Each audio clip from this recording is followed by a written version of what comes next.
Shalom Uvracha, Kal Kadosh V'Nechbad, la paracha de Re'eh que nous réciterons ce Shabbat, met en valeur, en relief, les formes subtiles de l'idolâtrie.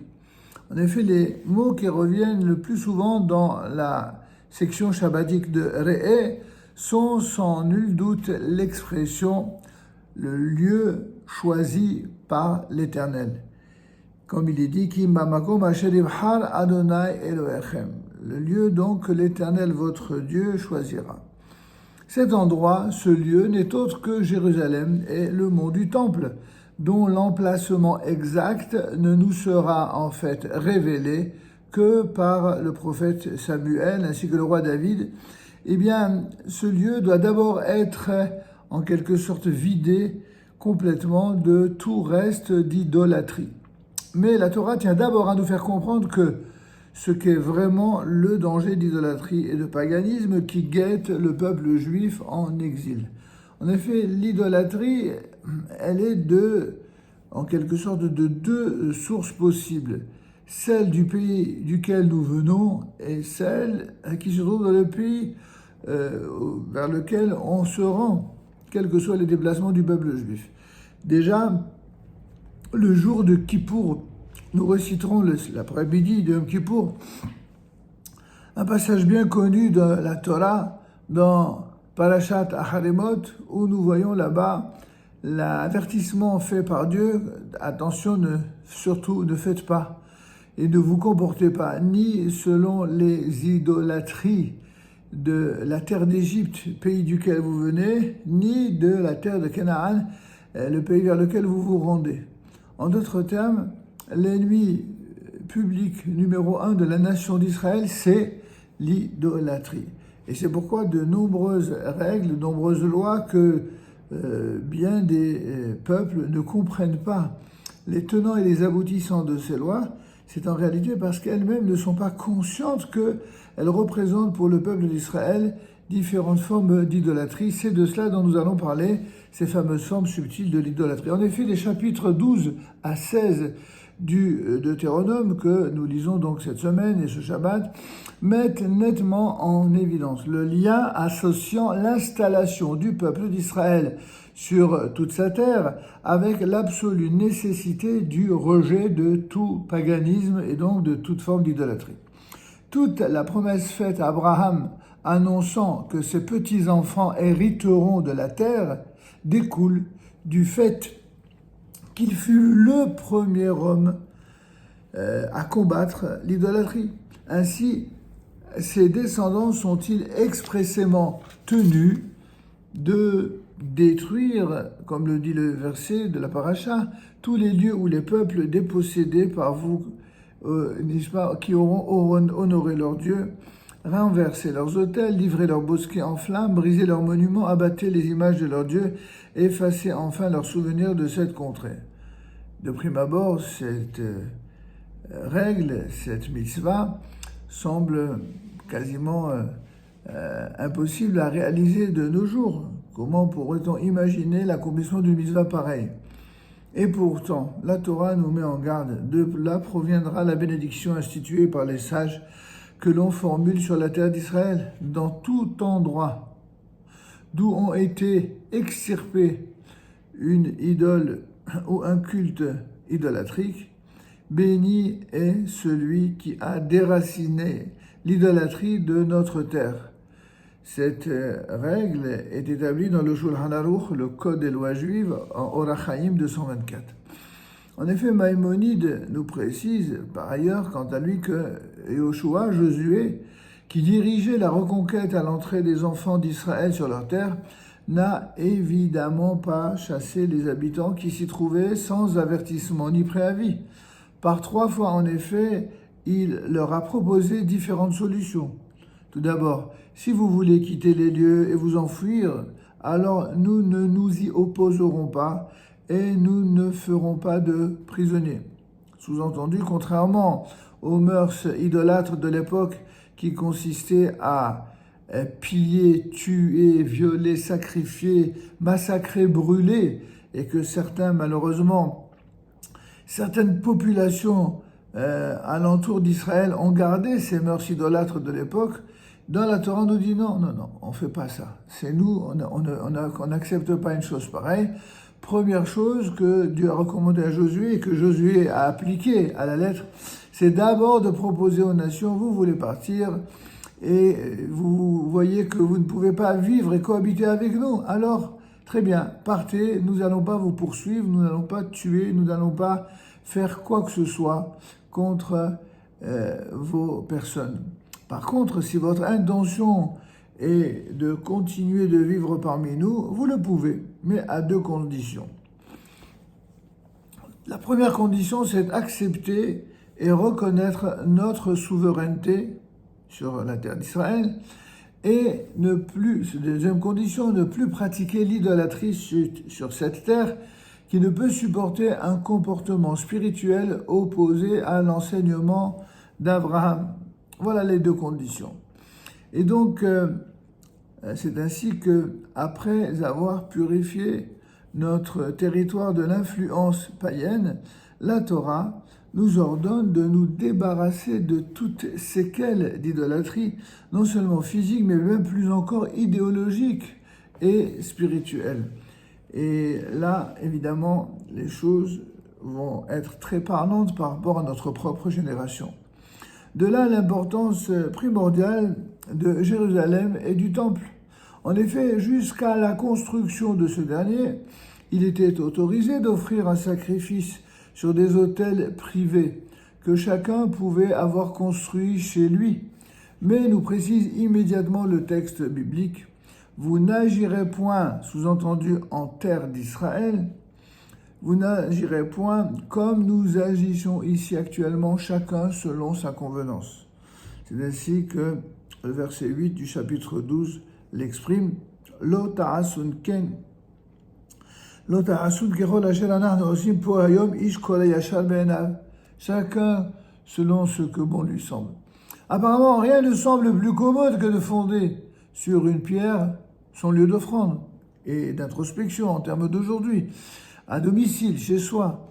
Alors si un habitant du nord du pays a l'intention d'offrir un sacrifice, pourquoi donc refroidir, entre guillemets, son ardeur religieuse en le faisant attendre jusqu'à la prochaine fête de pèlerinage, quand se présentera l'occasion de monter enfin à Jérusalem pour exprimer sa reconnaissance au Créateur. Le Talmud dans Masechet Berachot, dans le traité Berachot de la page 63, nous raconte que lorsque Hanania, l'un des grands maîtres de la Mishnah, a dû prendre le chemin de l'exil et descendre vers Babel, il continua cependant à décider de la Néoménie, c'est-à-dire le fameux Rosh Chodesh, le nouveau mois lunaire, ainsi que l'année embolismique, une année de 13 mois lunaires rattrapant le cycle solaire, bien que ce commandement relatif au calendrier hébraïque ne devait en fait n'être pratiqué qu'en terre d'Israël. Or, deux grands sages furent envoyés d'Eretz Israël en Babylonie pour mettre fin à cette transgression de l'une des lois essentielles de la Torah. Arrivés à destination, Hanania les interroge sur le motif de leur yérida, c'est-à-dire de leur descente en terre de Babel.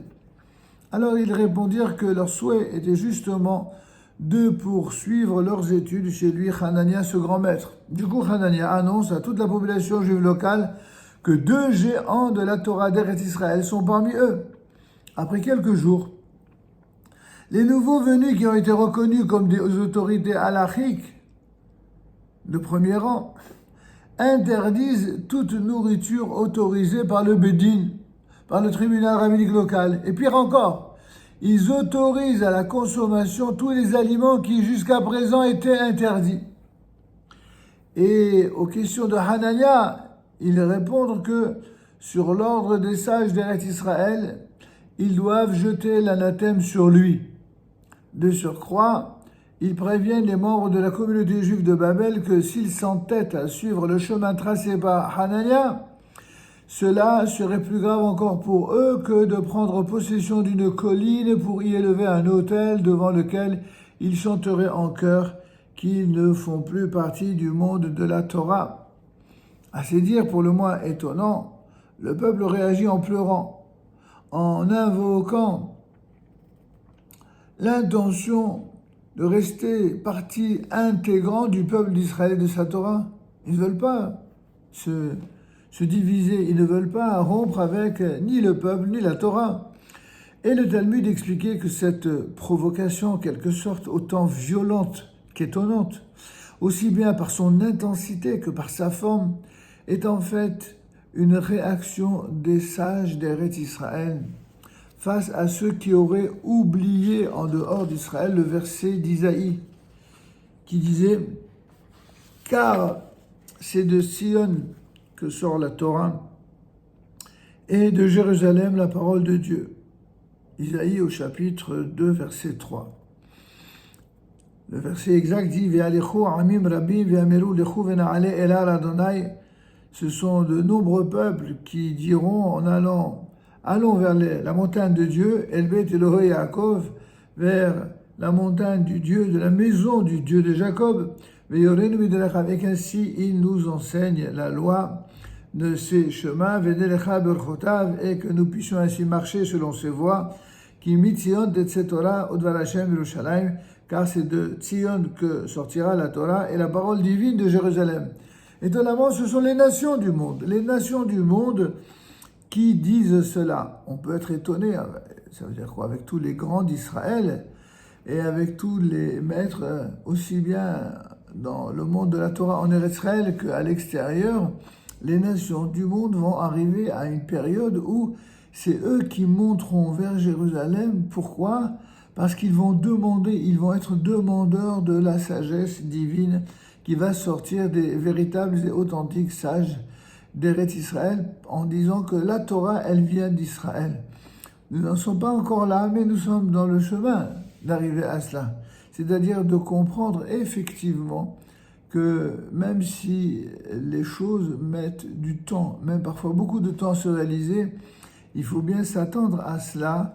C'est ce qui va arriver. Toutes les agitations du monde, tous les excès du monde auxquels nous assistons, toutes les contrariétés du monde ne sont là que pour créer les ingrédients, j'allais presque dire en termes modernes, la mise en scène nécessaire à faire apparaître dans l'histoire de la fin des temps des choses que l'on a prévues dans les prophéties d'Israël depuis des siècles, auxquelles on a cru et que l'on a rappelé chaque année, chaque Shabbat, de Haftara en Haftara, et que progressivement les choses se réalisent sous nos yeux, alors que d'autres, malheureusement, sont toujours incapables de voir.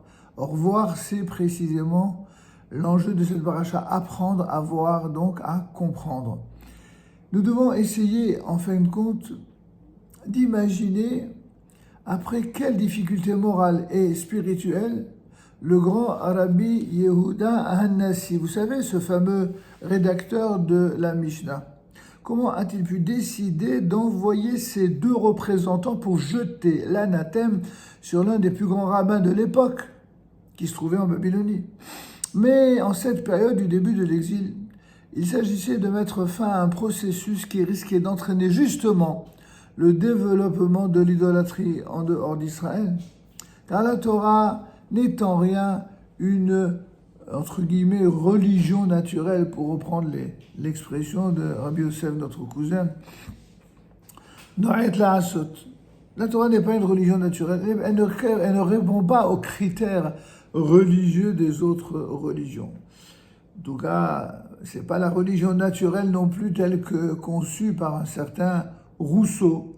Vous savez, sa théorie du droit naturel, qui exigerait en quelque sorte de chacun une relation avec le Créateur et une pratique de relations sociales et morales fixées par tout le monde selon ses propres goûts.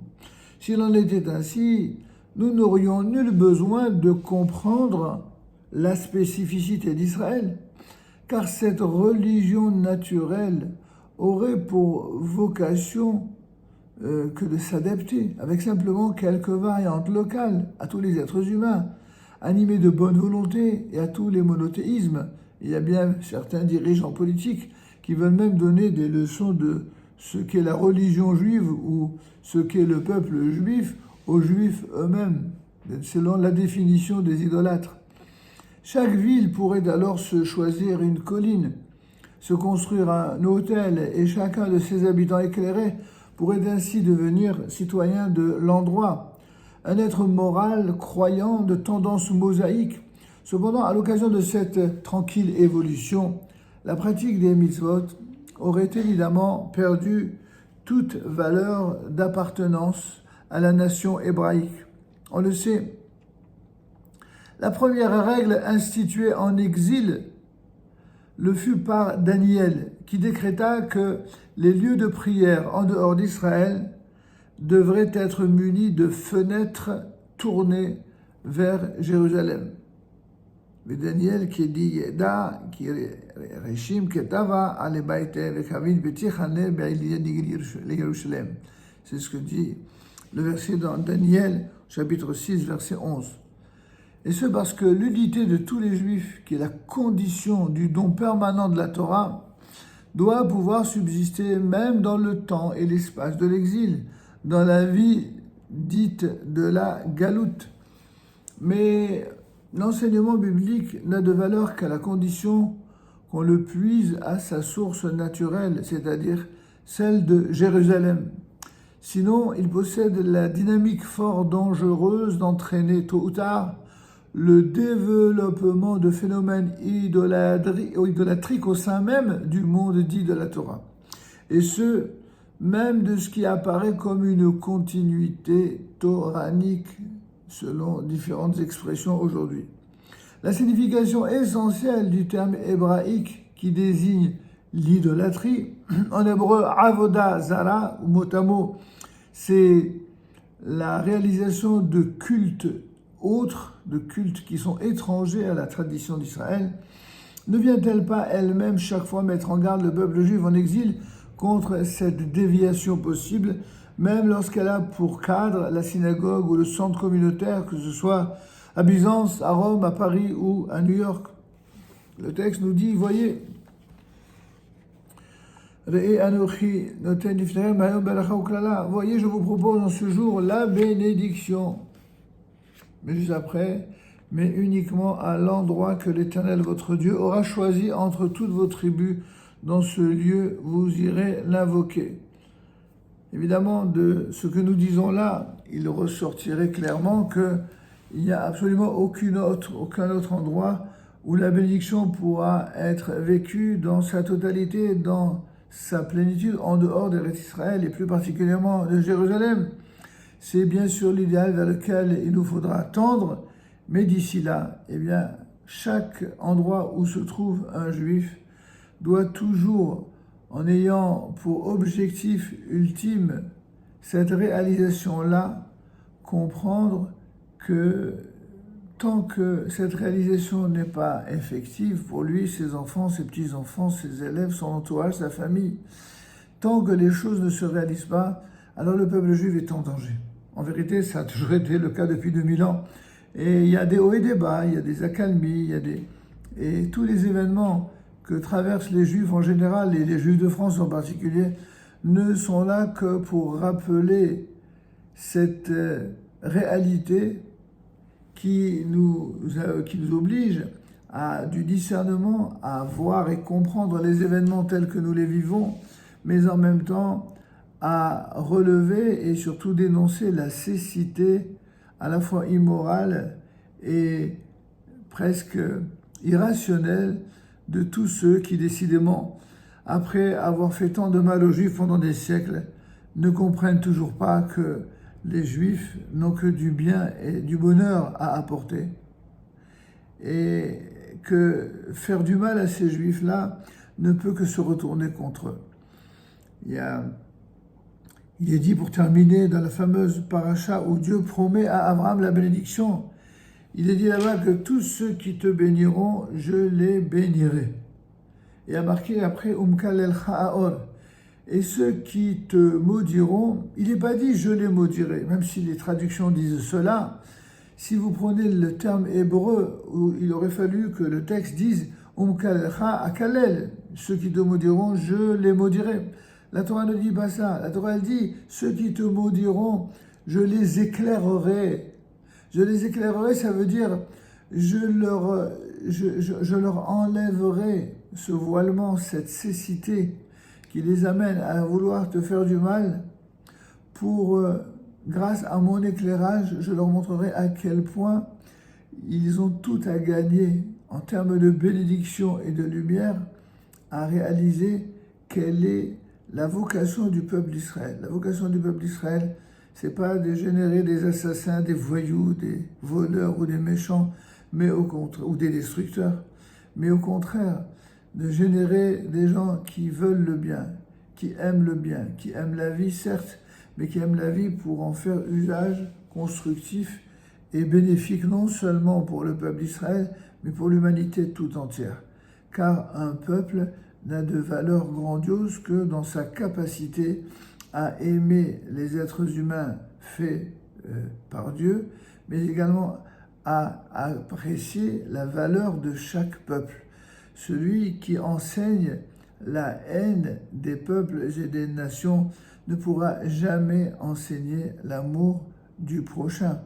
À l'inverse, celui qui prétend enseigner l'amour du prochain en essayant toujours d'opposer les nations les unes aux autres ou en essayant toujours de détruire, eh bien, ne pourra apprendre cela ni aux autres, ni même aux siens.